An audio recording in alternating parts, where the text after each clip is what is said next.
Wednesday, 21st of August, 2019. Live from Television Centre in London. This is Good Morning Britain with Richard Bacon and Ranveer Singh. At just 28 years old, our next guest became the first person ever to walk the length of the River Yangtze, which is the longest river in Asia. Ash Dykes from North Wales trekked 4,000 miles through China, becoming a viral sensation in China. Along the way, he's earned a place in the Guinness Book of Records. We'll speak to him in a moment, but first, here's Sarah Duffy on his incredible journey.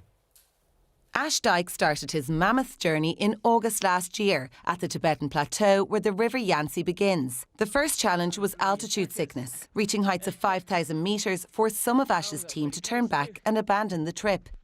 Undeterred, Ash carried on. Working his way across China, the Welsh explorer went on to experience sub-zero temperatures. It's probably about minus 15, minus 20. And extreme conditions. Ash was under constant threat from wildlife, from bears. That's a big bear. That's a big bear. To being followed by a pack of hungry wolves and even dogs. Almost a year later, and after trekking 4,000 miles, Ash crossed the finish line as he reached the East China Sea in Shanghai, becoming the first person ever to walk the length of one of the largest rivers in the world. Yes, Mission Yankee. There he's completing it. Ash Dykes joins us now. Congratulations, Thank Ash. you very much. It's a remarkable thing. We're talking about that walk. It's basically a year. That's right, 352 days, 4,000 miles. Finished this month, right? Finished earlier this month. Yeah, only on the 12th. Yeah. That's quite something. Are you on your own for some of that time or most of that time? Yeah, for most of it. You know, I'd like more people to join me. Of course, it gets quite lonely, quite boring, but a lot of the time it is on my own because there's a lot of dangerous scenarios that I'm facing. Did you lose a lot of your team? When I say lose, they left you on day one. Yeah, that's on right. day one of this trip. You know, before we actually reached the source of the Yangtze, I think we lost 3 different film crew because of altitude sickness or fear of wildlife. So that was difficult to deal Talk with. to us, fear of wildlife. I mean, this is not just a sort of... The locals were telling you to get away from the area, And weren't that was they? the issue. The locals were stressing how dangerous this Which area wildlife? is. What were you under threat from? The bears mainly and the wolves. So we were followed for 2 days by a pack of wolves. And what is terrifying about that is... What is this video here? So this was actually a video clip that a local sent to my WeChat, and the locals were warning me, saying, you're in the wrong season. You know, you're tracking for the wrong time. What does that mean? That the bears are hungry? The bears are coming off the mountain peaks right now. Yeah, it's too cold for them, and they were searching for calories before they went into hibernation. see that again? And we It's were incredible walking footage. calories. How common is it that a bear or a wolf will find those calories in a human being? Well, I sort of went with the impression that it's going to be completely fine. They don't like human activity, but when the locals are sending these clips and photos, that vision stays with you. So why didn't that put you off? Too late. It was scary, yeah, but I was there late, amongst too it. late. I was already trekking, yeah, so I just needed to be vigilant. I wanted to come back safe, so I'd always try to rest with the locals. Also, the process by which a bear or wolf finds its calories through a human being, without being graphic, is obviously going to be terrifying. I mean, Exactly, so you were in a vulnerable situation. And Yeah. people came and went. Obviously, no one's with you the whole time, otherwise they'd have the record too. That's right, But at yeah. times, you are on your own. You've got the satellite phone works the whole time, does it? It was great, just Navarino. We can just call in to the base in Beijing at any point if I'm in any trouble.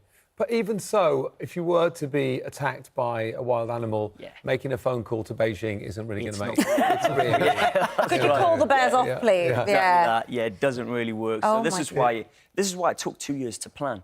You know, a lot of people think it's going to be dangerous, it's going to be reckless, but a lot of it is meticulous preparation. It's looking at the challenges and how you can overcome them. So had you travelled out there many, many times in those 2 years I had, to spot where you're going to be? Exactly that, So, yeah. It's a proper mission. I mean, It it's is. like climbing Mount Everest. You don't just do it. Exactly. wake And up as and high as you're gonna Everest do as it. well at times, isn't it, more or It's less? as high as Everest Base Camp. Base Camp, The source of it, yeah. The source of it is amazing. You can just step over it. It's a small And trickle. I mean, I've walked a very short section of the Yangtze River. Oh, have you? Only in Nice. Shanghai, in a lovely Excellent. sort That's of quite a urban area. coincidence. Yeah. But I mean, and it is absolutely breathtaking. It's It is beautiful. excellent, and that was part of the reason you wanted to do it. Is to Exactly that. highlight part of this. Is it the longest river in a single country in the world? Yeah, you're right. Yeah. What kind of magnificence did you see I'll and tell you. experience? Yeah, it's literally China has a bit of every country in one, from its high mountains to its deep valleys to its tropics as well. You are crossing through all sorts of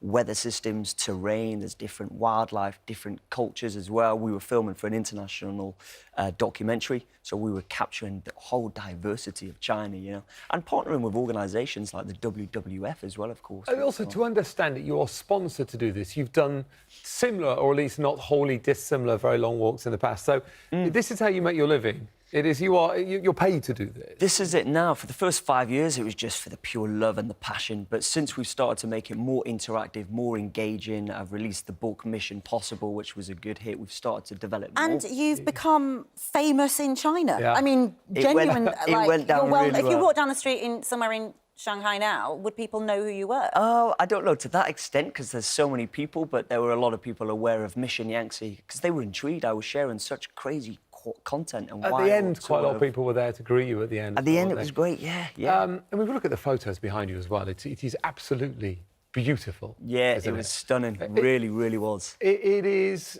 Will you keep doing this? Yeah.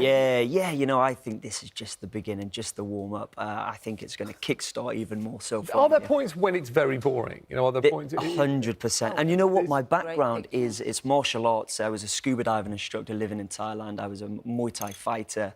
Did you have to use any of your cycles close-quarter street fighting to Fortunately, get I through? didn't. The locals were amazing. Locals were amazing. Yeah. So What- walking can get boring when you're hooked on all of these Yeah. different Can I extremes. say, by the way, you must be taught as part of the preparation then, if you're approached by the sorts of wild animals searching for those calories that we mentioned, there are techniques out there that you can use to ward them off. To keep them at bay, yeah. To keep them at How bay. do you keep a bear at bay? So a bear, if you're travelling, just make them aware of your presence. Blow the whistle. Don't walk at night time. Don't attract attention. Don't cook near your tent. You know, and That's sleep it. You with see a the bear, you blow a locals. whistle. Yeah, if you got a whistle, the biggest attacks happen whether you approach the bear and it happens by surprise, and then it's in shock. Then it will attack you. But if it's aware that you're coming, it will normally try to stray away. Wow.